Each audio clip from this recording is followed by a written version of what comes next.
महाबोधी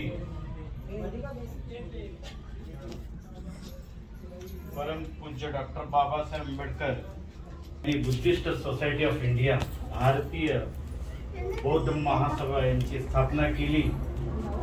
त्या शाखेचं उद्घाटन करण्यासाठी आपल्या गावी आलेला आहे। बरोबर आहे ना?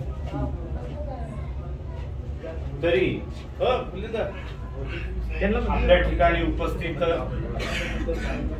उत्तर कर्नाटक राज्याचे अध्यक्ष माननीय मनोहर मोरे साहेब, तसेच महिला घटक मध्ये श्रीमती आयुष्मती वैशालीताई मोरे, बसव कल्याण तालुकाचे बुद्धिस्ट सोसायटी ऑफ अध्यक्ष तालुका अध्यक्ष मनोहर मैसे साहेब, तसेच महिला घटकचे बुद्धिस्ट सोसायटी ऑफ इंडिया यांचे अध्यक्ष आयुष्मती सुरेखाताई आपल्या समोर उपस्थित आहेत।